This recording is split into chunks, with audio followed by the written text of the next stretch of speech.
ನಮಸ್ಕಾರ. ಮುಖ್ಯಾಂಶಗಳು.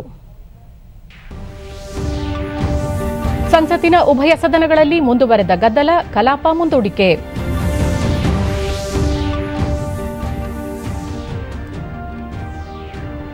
ದೇಶದ ಬದಲಾವಣೆಗೆ ಜನಾಂದೋಲನ ಅಗತ್ಯ, ಪ್ರಧಾನಿ ನರೇಂದ್ರ ಮೋದಿ.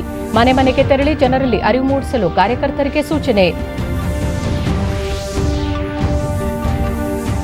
ನೂತನ ಮುಖ್ಯಮಂತ್ರಿ ಆಯ್ಕೆಗೆ ಸಂಜೆ ಬಿಜೆಪಿ ಶಾಸಕಾಂಗ ಪಕ್ಷ ಸಭೆ ಸಾಧ್ಯತೆ. ಕೇಂದ್ರದಿಂದ ರಾಜ್ಯ ಉಸ್ತುವಾರಿ ವೀಕ್ಷಕರ ಆಗಮನ. ವಾರ್ತೆಗಳ ವಿವರ.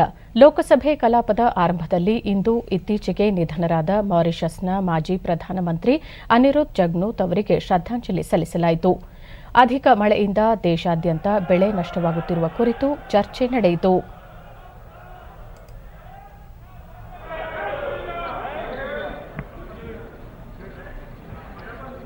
इन महान विभूतियों के निधन पर शोक व्यक्त करती है तथा उनके परिजनों को अपनी संवेदना व्यक्त करती है. उनके सम्मान में अब सभा कुछ देर के लिए मौन रहेगी.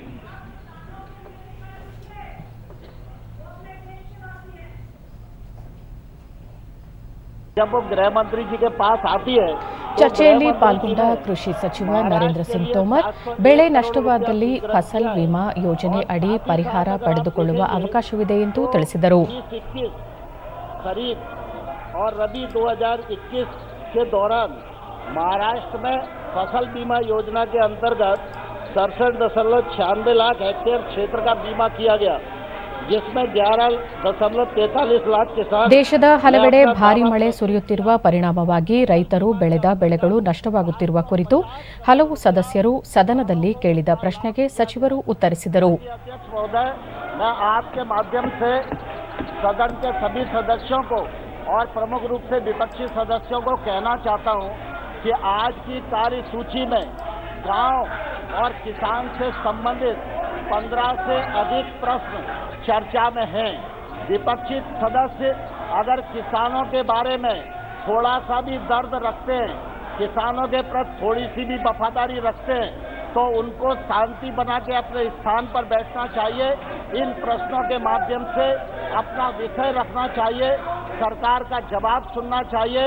इस प्रकार का हो हल्ला जो हो रहा है, इससे सदन की गरिमा भी नष्ट हो रही है, जनता का भी नुकसान हो रहा है और विपक्षी दलों का किसानों के प्रति जो चरित्र है वो भी दृष्टिगोचर हो रहा है. ಮಹಾರಾಷ್ಟ್ರದ 11 ಲಕ್ಷಕ್ಕೂ ಅಧಿಕ ರೈತರಿಗೆ ಫಸಲ್ ವಿಮೆ ಯೋಜನೆಯಡಿ 750 ಕೋಟಿ ರೂಪಾಯಿಗೂ ಅಧಿಕ ಪರಿಹಾರ ನೀಡಲಾಗಿದೆ ಎಂದು ತಿಳಿಸಿದರು. ಲೋಕಸಭೆಯಲ್ಲಿಂದು ಕೃಷಿ ಸಂಬಂಧಿತ ವಿಚಾರಗಳ ಕುರಿತು ಚರ್ಚೆ ನಡೆಸಲಾಗುತ್ತಿದೆ.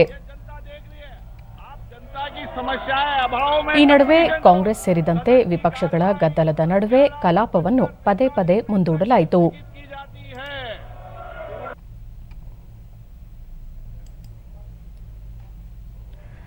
ರಾಜ್ಯಸಭೆಯಲ್ಲಿಂದು ಇತ್ತೀಚೆಗೆ ನಿಧನ ಹೊಂದಿದ ಹಲವು ಗಣ್ಯರಿಗೆ ಶ್ರದ್ಧಾಂಜಲಿ ಸೂಚಿಸಲಾಯಿತು. ರಾಜ್ಯಸಭೆಯ ಮಾಜಿ ಸಂಸದ ವಾಸಿಂ ಅಹಮದ್, ಮಾರಿಷಸ್ನ ಮಾಜಿ ಪ್ರಧಾನಿ ಹಾಗೂ ಅಧ್ಯಕ್ಷ ಅನಿರುದ್ಧ್ ಜಗ್ನೋತ್ ಹಾಗೂ ಜಾಂಬಿಯಾದ ಪ್ರಥಮ ಅಧ್ಯಕ್ಷ ಡಾ ಕೆನ್ನೆತ್ ಡೇವಿಡ್ ಅವರಿಗೆ ಶ್ರದ್ಧಾಂಜಲಿ ಸಲ್ಲಿಸಲಾಯಿತು.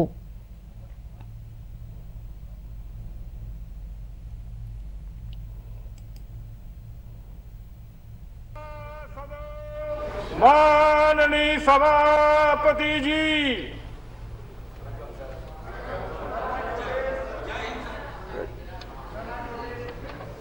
members, I refer with a profound sorrow to the passing away of Sri. ಕಲಾಪ ಆರಂಭಕ್ಕೂ ಮುನ್ನವೇ ವಿಪಕ್ಷಗಳು ತೀವ್ರ ಗದ್ದಲ ಎಬ್ಬಿಸಿದ ಪರಿಣಾಮ ಸದನವನ್ನು ಕೆಲಕಾಲ ಮುಂದೂಡಲಾಯಿತು.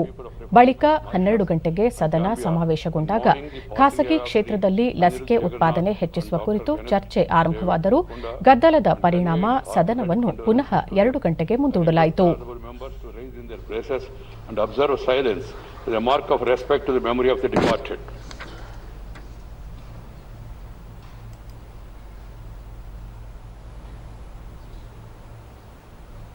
On record, you should give a notice, talk to your leader, go to your place, maintain order in the house, and we can take up all issues.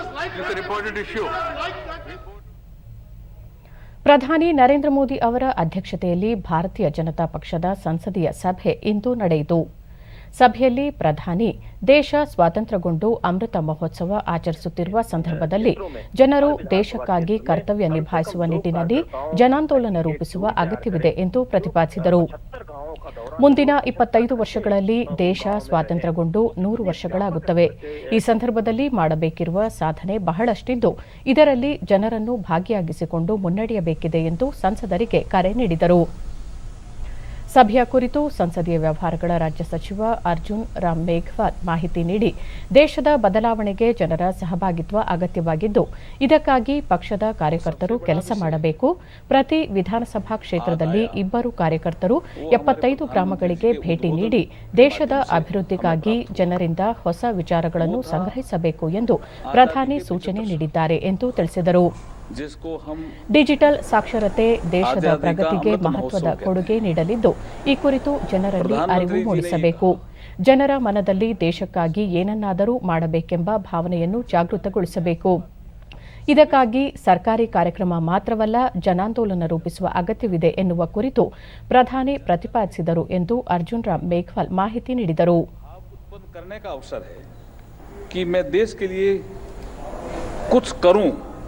मैं देश के लिए कुछ अच्छा सोचूं और कर्तव्य भाव से देश की सेवा करूं, ये अवसर हमारे सामने उपस्थित हुआ है.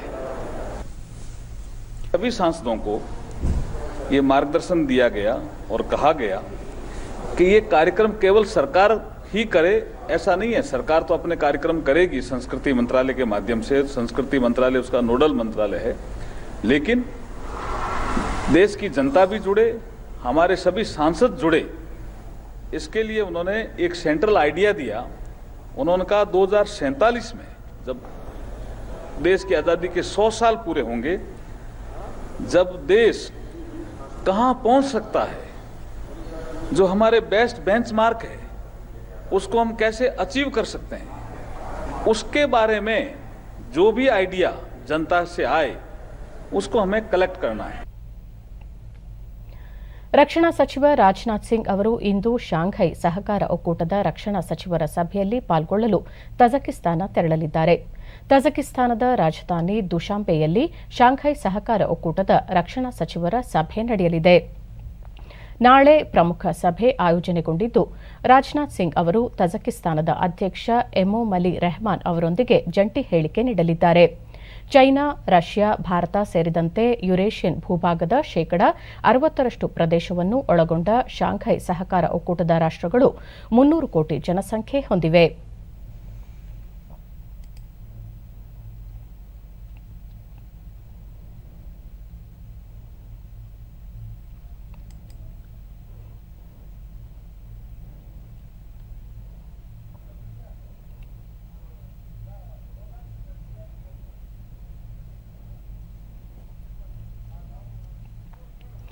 ಇಂದು ಕೇಂದ್ರೀಯ ಮೀಸಲು ಪೊಲೀಸ್ ಪಡೆ ಸಿಆರ್ಪಿಎಫ್ನ 83ನೇ ಸಂಸ್ಥಾಪನಾ ದಿನ. ದೇಶ ರಕ್ಷಣೆ ಮತ್ತು ವಿಪತ್ತು ಸಂದರ್ಭಗಳಲ್ಲಿ ಜನಸಾಮಾನ್ಯರಿಗೆ ಸ್ಪಂದಿಸುವಲ್ಲಿ ಸಿಆರ್ಪಿಎಫ್ ಸದಾ ಮುಂಚೂಣಿಯಲ್ಲಿದ್ದು ತನ್ನದೇ ಆದ ಕೊಡುಗೆ ನೀಡುತ್ತಿದೆ.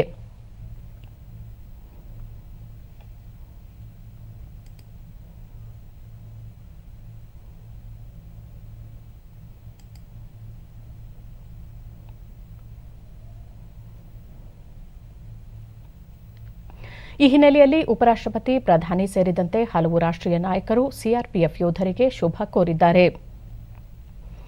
ಉಪರಾಷ್ಟ್ರಪತಿ ಎಂ ವೆಂಕಯ್ಯನಾಯ್ಡು ಸಿಆರ್ಪಿಎಫ್ ಯೋಧರಿಗೆ ಶುಭ ಕೋರಿ, ಕಾನೂನು ಸುವ್ಯವಸ್ಥೆ, ಆಂತರಿಕ ಭದ್ರತೆ ಮತ್ತು ಭಯೋತ್ಪಾದನಾ ನಿಗ್ರಹದಲ್ಲಿ ಸಿಆರ್ಪಿಎಫ್ ಸದಾ ಮುಂಚೂಣಿಯಲ್ಲಿರುತ್ತದೆ.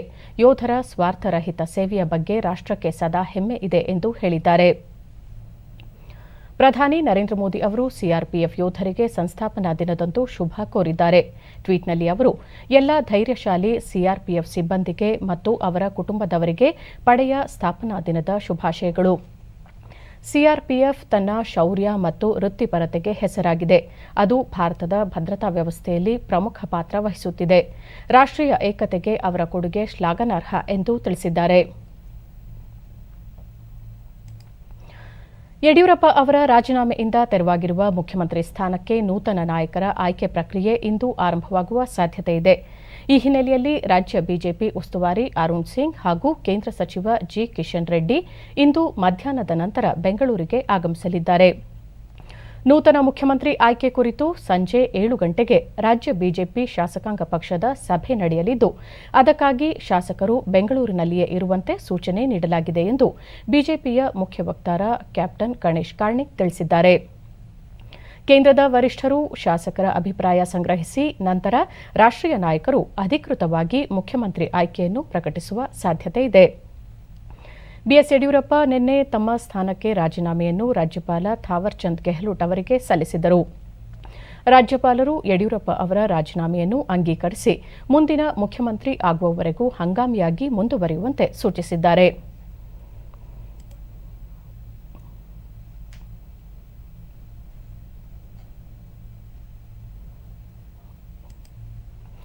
ಅತಿವೃಷ್ಟಿಯಿಂದ ಸಂಕಷ್ಟಕ್ಕೆ ಸಿಲುಕಿರುವ ಜನರಿಗೆ ಸ್ಪಂದಿಸುವುದು ಸರ್ಕಾರದ ಪ್ರಥಮ ಆದ್ಯತೆಯಾಗಬೇಕು ಎಂದು ಪ್ರತಿಪಕ್ಷ ನಾಯಕ ಸಿದ್ದರಾಮಯ್ಯ ಬೆಳಗಾವಿಯಲ್ಲಿ ಇಂದು ಹೇಳಿದ್ದಾರೆ. ಜಿಲ್ಲೆಯಲ್ಲಿ ಪ್ರವಾಹ ಪರಿಸ್ಥಿತಿ ಪರಿಶೀಲಿಸಿದ ಅವರು 2019ರ ಪ್ರವಾಹದ ಸಂದರ್ಭದಲ್ಲಿ ಸಂತ್ರಸ್ತರಿಗೆ ಸೂಕ್ತ ಪರಿಹಾರ ದೊರೆತಿರಲಿಲ್ಲ. ಈಗ ಮತ್ತೆ ಸಂಕಷ್ಟಕ್ಕೆ ಸಿಲುಕಿರುವ ಹಿನ್ನೆಲೆಯಲ್ಲಿ ಸರ್ಕಾರ ಜನರ ಸಮಸ್ಯೆಗಳಿಗೆ ತುರ್ತಾಗಿ ಸ್ಪಂದಿಸಬೇಕು ಎಂದರು. ರಾಜ್ಯದ ಪ್ರವಾಹ ಪರಿಸ್ಥಿತಿ ಅವಲೋಕಿಸಲು ಕಾಂಗ್ರೆಸ್ ಪಕ್ಷ ಹಲವು ತಂಡಗಳನ್ನು ರಚಿಸಿದ್ದು, ಜಿಲ್ಲಾವಾರು ಮಾಹಿತಿ ಸಂಗ್ರಹಿಸಿ ಕೈಗೊಳ್ಳಬೇಕಾದ ಕ್ರಮಗಳ ಕುರಿತು ವರದಿ ಸಿದ್ಧಪಡಿಸಿ ಸರ್ಕಾರದ ಗಮನಕ್ಕೆ ತರಲಾಗುವುದು ಎಂದು ತಿಳಿಸಿದರು. ಕೂಡ ಟೀಮ್ಗಳನ್ನು ಮಾಡಿದ್ದೀವಿ. ನಾನು ಹೋಗ್ತಾ ಇದ್ದೀನಿ ಕೆಲವು ಕಡೆ. ಈಗ ಬೆಳಗಾವಿ ಬಂದಿದ್ದೀನಿ, 1ನೇ ತಾರೀಕು ಕಾರವಾರಕ್ಕೆ ಹೋಗ್ತೀನಿ, ಹಂಗೆ ಬೇರೆ ಜಿಲ್ಲೆಗಳಿಗೂ ಕೂಡ ಹೋಗ್ತೀನಿ. ನಮ್ಮ ಪಕ್ಷದಿಂದ ಕೂಡ 5-6 ಟೀಮ್ಗಳು ಮಾಡಿದ್ದಾರೆ. ಅವರೆಲ್ಲ ಜಿಲ್ಲೆಗಳಿಗೂ ಹೋಗಿ ವರದಿ ಕೊಡ್ತಾರೆ. ಅವೆಲ್ಲ ಕನ್ಸಲ್ಟೇಟ್ ಮಾಡಿ ಸರ್ಕಾರಕ್ಕೆ ಕಳಿಸ್ಕೊಡ್ತೀವಿ. ಪರಿಹಾರ ಏನು ಮಾಡಬೇಕು ಅಂತೇಳಿ, ಮತ್ತೆ ಈ ಕಷ್ಟಕಾಲ ಹೆಂಗೆ ಸರ್ಕಾರ ಸ್ಪಂದಿಸಬೇಕು ಅಂತಕ್ಕಂಥದ್ದು.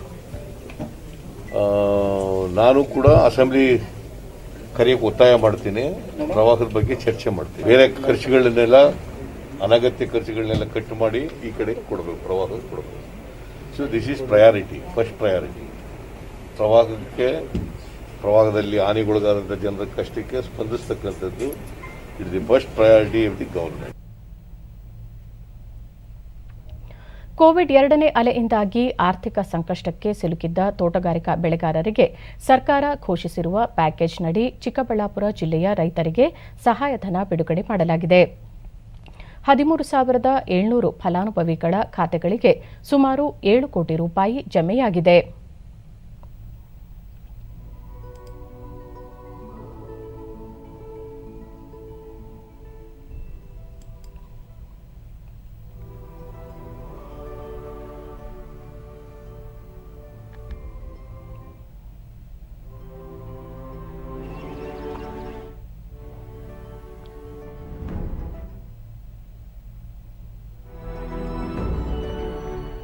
ನಮಗೆ ಕೋವಿಡ್ ಟೈಮಲ್ಲಿ ಸಿಕ್ಕಾಪಟ್ಟೆ ನಷ್ಟ ಡಿಡಿ ನ್ಯೂಸ್ನೊಂದಿಗೆ ಫಲಾನುಭವಿ ಎಚ್ ಆನಂದ್ ಕುಮಾರ್ ತಮ್ಮ ಎಕರೆ ಜಮೀನಿನಲ್ಲಿ ಬೆಳೆದಿದ್ದ ಹೂವು ಹಣ್ಣು ಮಾರಾಟವಾಗದೆ ಸಂಕಷ್ಟಕ್ಕೆ ಸಿಲುಕಿದ್ದು ಸರ್ಕಾರದ ನೆರವಿನಿಂದ ಸ್ವಲ್ಪ ಮಟ್ಟಿಗೆ ಆರ್ಥಿಕವಾಗಿ ನೆರವಾಗಿದೆ ಎಂದರು. 10 ರೂಪಾಯಿಗೆ ಮಾರಿ ಅದಕ್ಕೆ ಹಾಕಿರೋ ಬಂಡವಾಳನೂ ನಮ್ಗೆ ಬರಲಿಲ್ಲ.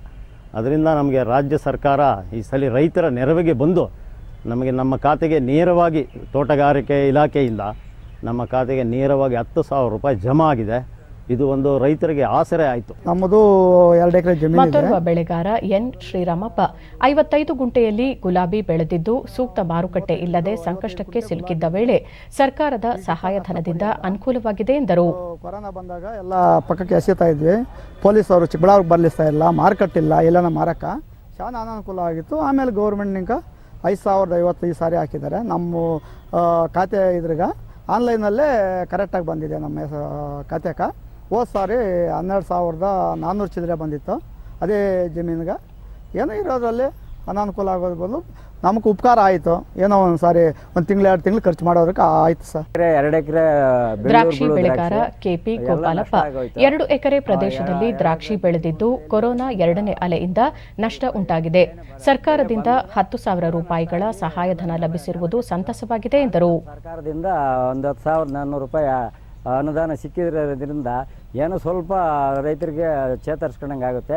ಇನ್ನು ಹೆಚ್ಚಿನ ಪರಿಹಾರ ನೀಡಬೇಕಾಗಿ ನಾನು ತಮ್ಮ ಸರ್ಕಾರಕ್ಕೆ ನಾನು ಮನವಿ ಮಾಡ್ಕೊಳ್ತೀನಿ. ಈ ವರ್ಷ ಬೇಸಿಗೆ ಹಂಗಾಮಿನಲ್ಲಿ ತೋಟಗಾರಿಕೆ ಇಲಾಖೆ ಉಪನಿರ್ದೇಶಕ ಕೃಷ್ಣಮೂರ್ತಿ ಸಮಗ್ರ ತೋಟಗಾರಿಕಾ ಅಭಿವೃದ್ಧಿ ಯೋಜನೆಗೆ ಮೀಸಲಿಟ್ಟ ಹಣದಲ್ಲಿ ಆರ್ಥಿಕ ಸಂಕಷ್ಟದಲ್ಲಿ ಸಿಲುಕಿರುವ ತರಕಾರಿ, ಹೂವು ಮತ್ತು ಹಣ್ಣು ಬೆಳೆಗಾರರಿಗೆ ಪ್ರತಿ ಹೆಕ್ಟೇರ್ಗೆ ಗರಿಷ್ಠ 10,000 ರೂಪಾಯಿಯಂತೆ ಸಹಾಯಧನ ಬಿಡುಗಡೆ ಮಾಡುವುದಾಗಿ ಘೋಷಿಸಿತ್ತು. ನೋಂದಣಿಯಾಗಿರುವ 4,500 ಮಂದಿ ಹೂವು ಬೆಳೆಗಾರರು, 6,500 ಮಂದಿ ತರಕಾರಿ ಬೆಳೆಗಾರರು ಹಾಗೂ 2,500 ಮಂದಿ ಹಣ್ಣು ಬೆಳೆಗಾರರಿಗೆ ಹಣ ಸಂದಾಯವಾಗಿದೆ ಎಂದರು.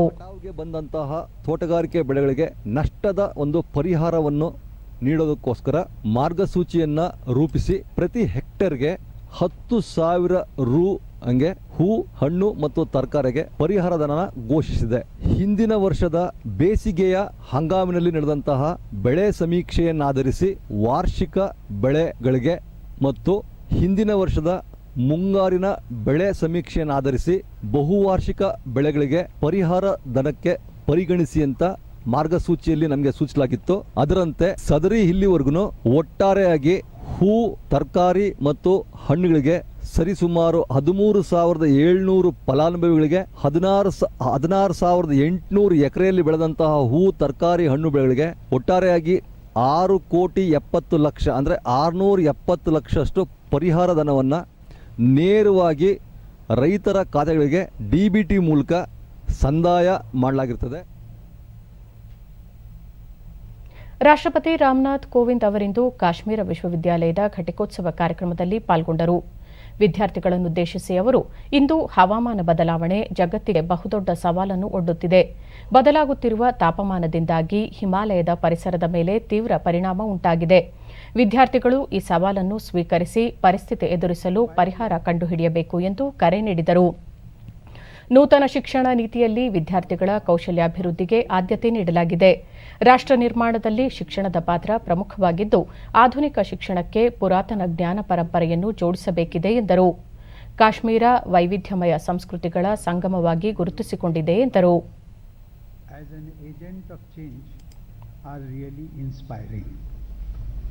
The credit for this also goes to the teachers and administrators of the University of Kashmir. These achievements are not surprising because Kashmir has always been known as Sharda Desh, after the illustrious Sharda Peeth, which was a famous center of learning in ancient times. Equally inspiring is the success of female students. Just about half the students receiving degrees today are women. Not only that, when it comes to gold medals, I am told 70% of the winners are women. It is not just a matter of satisfaction, but also pride for all of us that our daughters are ready to perform at the same level as our sons and sometimes even better.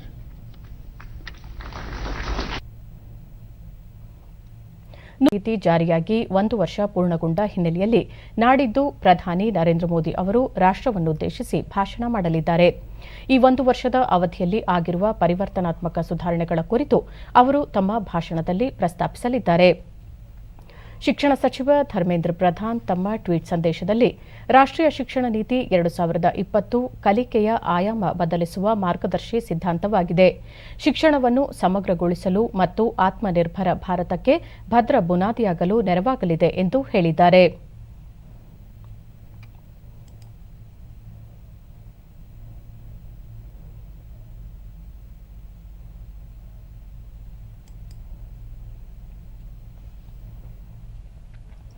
ರೈತರ ಸಾಲ ಮನ್ನಾ ಮಾಡುವ ಯಾವುದೇ ಪ್ರಸ್ತಾವ ಸರ್ಕಾರದ ಮುಂದಿಲ್ಲ ಎಂದು ಕೇಂದ್ರ ಹಣಕಾಸು ಖಾತೆ ಸಹಾಯಕ ಸಚಿವ ಡಾ ಭಾಗವತ್ ಕರಟ್ ತಿಳಿಸಿದ್ದಾರೆ. ಲೋಕಸಭೆಗೆ ನೀಡಿದ ಲಿಖಿತ ಉತ್ತರದಲ್ಲಿ ಅವರು ಈ ವಿಷಯ ತಿಳಿಸಿದ್ದು, ಕೃಷಿ ಮತ್ತು ಗ್ರಾಮೀಣಾಭಿವೃದ್ಧಿ ರಾಷ್ಟ್ರೀಯ ಬ್ಯಾಂಕ್ ನಬಾರ್ಡ್ನ ಅನ್ವಯ ಈ ವರ್ಷದ ಮಾರ್ಚ್ ವೇಳೆಗೆ ಒಟ್ಟು 16,80,367 ಕೋಟಿ ರೂಪಾಯಿ ಕೃಷಿ ಸಾಲ ಬಾಕಿ ಇದೆ ಎಂದು ತಿಳಿಸಿದ್ದಾರೆ.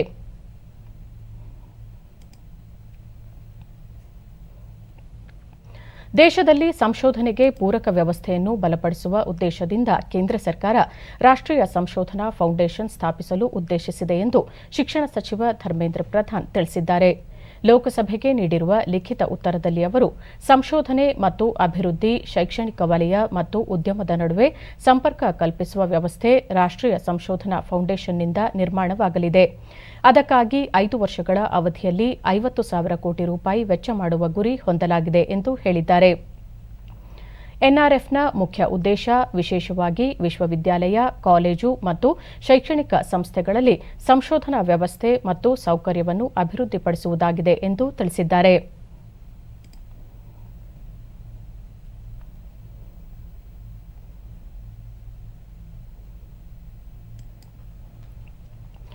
ರಾಜ್ಯದಲ್ಲಿ ನಿನ್ನೆ ಹೊಸದಾಗಿ 1,606 ಕೋವಿಡ್ ಪ್ರಕರಣಗಳು ದೃಢಪಟ್ಟಿದ್ದು, ಇದರೊಂದಿಗೆ ಒಟ್ಟು ಸೋಂಕು ಪ್ರಕರಣಗಳ ಸಂಖ್ಯೆ 28,96,163ಕ್ಕೆ ಏರಿಕೆಯಾಗಿದೆ.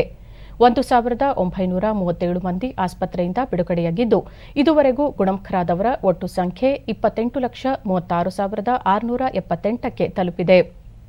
ನಿನ್ನೆ 31 ಮಂದಿ ಸಾವನ್ನಪ್ಪಿದ್ದು, ಮೃತಪಟ್ಟವರ ಸಂಖ್ಯೆ 36,405ಕ್ಕೆ ಏರಿಕೆಯಾಗಿದೆ. ಸದ್ಯ ರಾಜ್ಯದಲ್ಲಿ 23,057 ಸಕ್ರಿಯ ಪ್ರಕರಣಗಳಿವೆ ಎಂದು ಆರೋಗ್ಯ ಮತ್ತು ಕುಟುಂಬ ಕಲ್ಯಾಣ ಇಲಾಖೆ ತಿಳಿಸಿದೆ. ಬೆಂಗಳೂರಿನಲ್ಲಿ 467 ಮಂದಿಗೆ ಸೋಂಕು ತಗುಲಿದ್ದು, ಒಟ್ಟು ಸೋಂಕು ಪ್ರಕರಣಗಳ ಸಂಖ್ಯೆ 12,25,227ಕ್ಕೆ ಏರಿಕೆಯಾಗಿದೆ. 497 ಮಂದಿ ಆಸ್ಪತ್ರೆಯಿಂದ ಬಿಡುಗಡೆಯಾಗಿದ್ದು, ಇದುವರೆಗೂ ಒಟ್ಟು 12,01,209 ಮಂದಿ ಗುಣಮುಖರಾಗಿದ್ದಾರೆ. ಸದ್ಯ 8,182 ಸಕ್ರಿಯ ಪ್ರಕರಣಗಳಿವೆ. ಬೆಂಗಳೂರಿನಲ್ಲಿ 3 ಮಂದಿ ಮೃತಪಟ್ಟಿದ್ದು, ಇದುವರೆಗೂ ಒಟ್ಟು 15,835 ಮಂದಿ ಸಾವನ್ನಪ್ಪಿದ್ದಾರೆ. ಬಾಗಲಕೋಟೆ, ಬಳ್ಳಾರಿ, ಬೀದರ್, ಕಲಬುರಗಿ ಹಾಗೂ ಕೊಪ್ಪಳ ಜಿಲ್ಲೆಗಳಲ್ಲಿ ಯಾವುದೇ ಪ್ರಕರಣ ವರದಿಯಾಗಿಲ್ಲ. ಉಳಿದಂತೆ ರಾಜ್ಯದ ವಿವಿಧ ಜಿಲ್ಲೆಗಳಲ್ಲಿ ದಾಖಲಾಗಿರುವ ಸೋಂಕು ಪ್ರಕರಣಗಳ ಸಂಖ್ಯೆ ಈ ರೀತಿ ಇದೆ.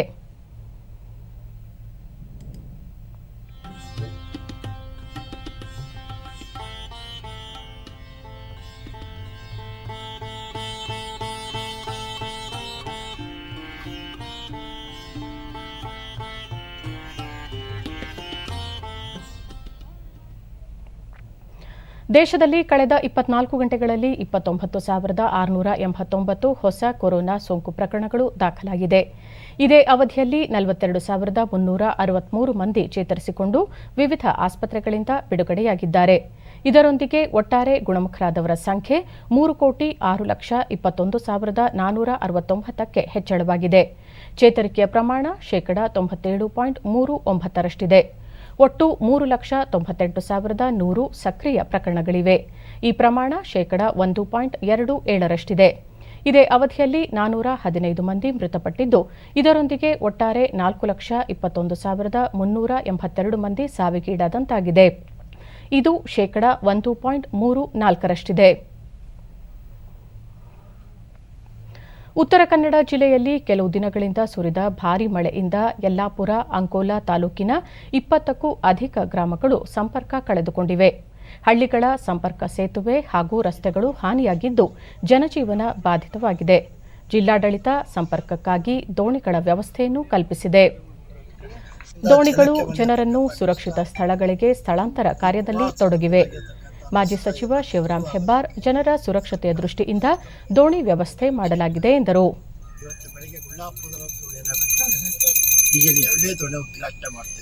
ಉತ್ತರ ಕನ್ನಡ ಜಿಲ್ಲೆ ಅಂಕೋಲಾ ತಾಲೂಕಿನ ಹೆಗ್ಗಾರ್ ಕಿಸಾನ್ ಸಂಘದ ಜಿಲ್ಲಾಧ್ಯಕ್ಷ ಶಿವರಾಮ್ ಗಾಂವ್ಕರ್ ಜಿಲ್ಲೆಯ ಅನೇಕ ಗ್ರಾಮಗಳು ಸಂಪರ್ಕವನ್ನು ಕಳೆದುಕೊಂಡಿದ್ದು, ಸರ್ಕಾರ ಹಾಗೂ ಜಿಲ್ಲಾಡಳಿತ ದೋಣಿ ವ್ಯವಸ್ಥೆ ಕಲ್ಪಿಸಿದೆ.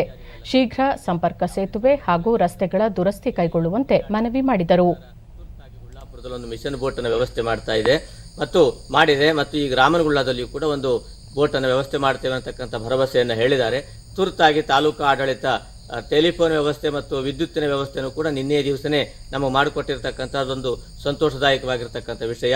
ಜೊತೆಯಲ್ಲಿ ಇನ್ನೂ ಮತ್ತು ನಮ್ಮದೊಂದು ವಿನಂತಿ ಅಂತ ಹೇಳಿದರೆ, ಸೇತುವೆ ಕಾರ್ಯ ತುರ್ತಾಗಿ ಕ್ರಮವನ್ನು ಕೈಗೊಂಡು ನಮಗೆ ಆ ಕಡೆ ಹೈವೇಗೆ ದಾಟತಕ್ಕಂಥ ವ್ಯವಸ್ಥೆಯನ್ನು ಮಾಡಿಕೊಡಬೇಕು ಅಂತಕ್ಕಂಥ ವಿನಂತಿಯನ್ನು ಸರ್ಕಾರಕ್ಕೆ ನಾವು ಮಾಡಿಕೊಳ್ತೇವೆ.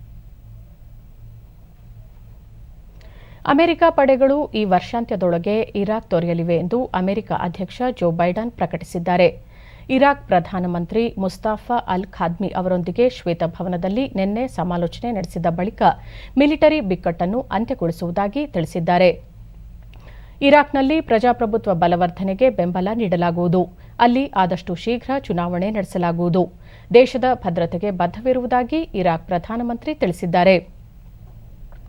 ಭಯೋತ್ಪಾದನೆ ನಿಗ್ರಹ ಮತ್ತು ಸಹಕಾರ ಹೊಸ ಹಂತದಲ್ಲಿ ಮುಂದುವರಿಯಲಿದೆ ಎಂದು ಅಮೆರಿಕ ಅಧ್ಯಕ್ಷರು ತಿಳಿಸಿದ್ದಾರೆ. ಇರಾಕ್ನಲ್ಲಿ ಬಿಕ್ಕಟ್ಟು ಉಂಟಾಗಿದ್ದ ಹಿನ್ನೆಲೆಯಲ್ಲಿ ಸುಮಾರು 2,500 ಅಮೆರಿಕ ಪಡೆಗಳು ಅಲ್ಲಿ ನೆಲೆಸಿದ್ದವು. इराक में पिछले साल के अंत से अमेरिकी सैनिकों की संख्या करीब 2,500 है.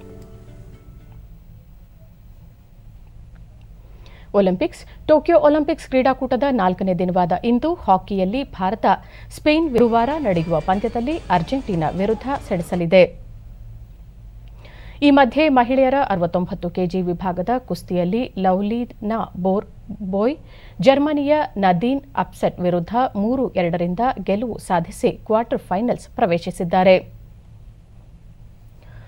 ಪ್ರಧಾನಿ ನರೇಂದ್ರ ಮೋದಿ ಅವರು ಭಾರತೀಯ ಒಲಿಂಪಿಕ್ಸ್ನಲ್ಲಿ ಭಾಗವಹಿಸಿ ಅದ್ಭುತ ಆಟ ಪ್ರದರ್ಶಿಸಿದ ಫೆನ್ಸರ್ ಭವಾನಿ ದೇವಿ ಅವರ ಸಾಧನೆಗೆ ಮೆಚ್ಚುಗೆ ವ್ಯಕ್ತಪಡಿಸಿದ್ದಾರೆ. ಪ್ರಧಾನಿ ತಮ್ಮ ಟ್ವೀಟ್ ಸಂದೇಶದಲ್ಲಿ ಗೆಲ್ಲುವುದು ಮತ್ತು ಸೋಲುವುದು ಜೀವನದ ಭಾಗವಾಗಿದೆ. ಭವಾನಿ ದೇವಿ ಅವರು ಹೆಮ್ಮೆಯ ಕೊಡುಗೆ ನೀಡುವ ಮೂಲಕ ಎಲ್ಲ ಭಾರತೀಯರಿಗೂ ಸ್ಫೂರ್ತಿ ತುಂಬಿದ್ದಾರೆ ಎಂದು ಹೇಳಿದ್ದಾರೆ.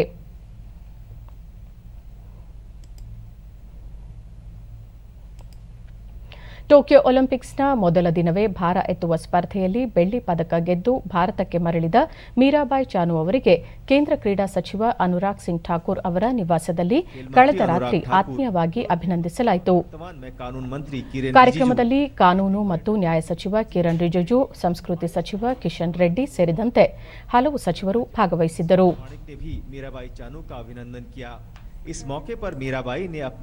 ಮೀರಾಬಾಯಿ ಚಾನು ದಶಕಗಳ ತನ್ನ ಕನಸು ನನಸಾಗಿದೆ. ತನ್ನ ಪರಿಶ್ರಮ ಸಾರ್ಥಕವಾಗಿದೆ.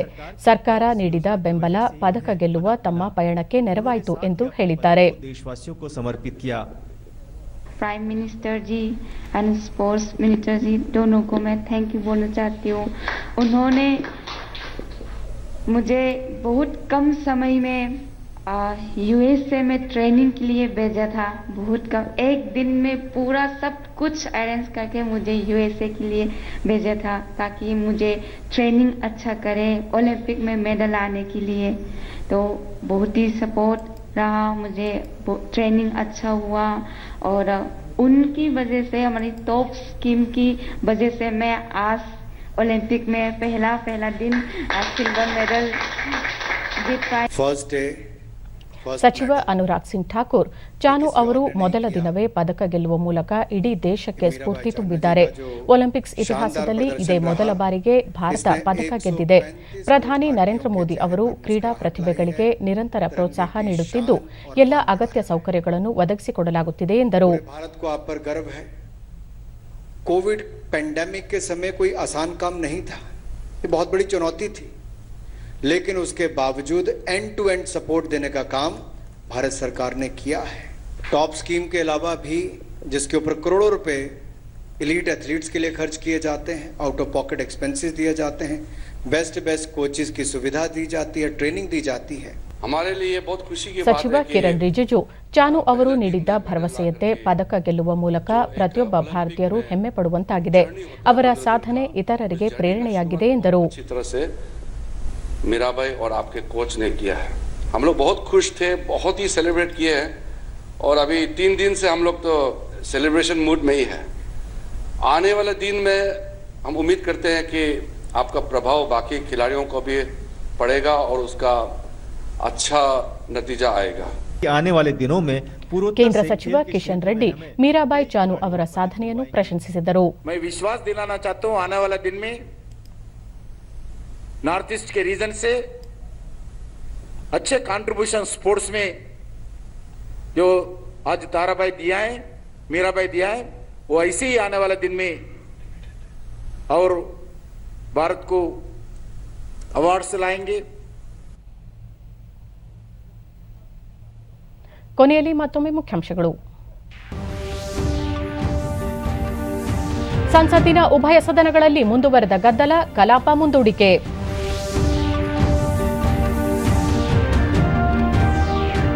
ದೇಶದ ಬದಲಾವಣೆಗೆ ಜನಾಂದೋಲನ ಅಗತ್ಯ, ಪ್ರಧಾನಿ ನರೇಂದ್ರ ಮೋದಿ. ಮನೆ ಮನೆಗೆ ತೆರಳಿ ಜನರಲ್ಲಿ ಅರಿವು ಮೂಡಿಸಲು ಕಾರ್ಯಕರ್ತರಿಗೆ ಸೂಚನೆ. ನೂತನ ಮುಖ್ಯಮಂತ್ರಿ ಆಯ್ಕೆಗೆ ಸಂಜೆ ಬಿಜೆಪಿ ಶಾಸಕಾಂಗ ಪಕ್ಷದ ಸಭೆ, ಕೇಂದ್ರದಿಂದ ರಾಜ್ಯ ಉಸ್ತುವಾರಿ ವೀಕ್ಷಕರ ಆಗಮನ.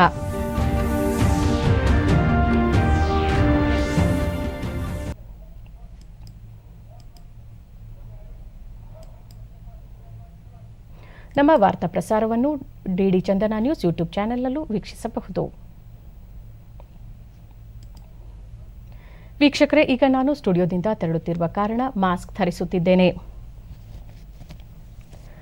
ನೀವು ಸಹ ಮನೆಯಿಂದ ಹೊರಹೋಗುವ ಮುನ್ನ ಸರಿಯಾದ ಕ್ರಮದಲ್ಲಿ ತಪ್ಪದೆ ಮಾಸ್ಕ್ ಧರಿಸಿ. ನೀವು ಸುರಕ್ಷಿತವಾಗಿರಿ, ಇತರರನ್ನು ಸುರಕ್ಷಿತವಾಗಿರಿಸಿ. ನೈರ್ಮಲ್ಯಕ್ಕೆ ಆದ್ಯತೆ ನೀಡುವುದರೊಂದಿಗೆ ಸೋಂಕು ತಡೆಗೆ ಸಾರ್ವಜನಿಕರು ಕೋವಿಡ್-19 ಲಸಿಕೆ ಪಡೆಯುವುದು ಅಗತ್ಯ. ನಮ್ಮ ಮುಂದಿನ ವಾರ್ತಾ ಪ್ರಸಾರ ಸಂಜೆ 4:30 ನಮಸ್ಕಾರ.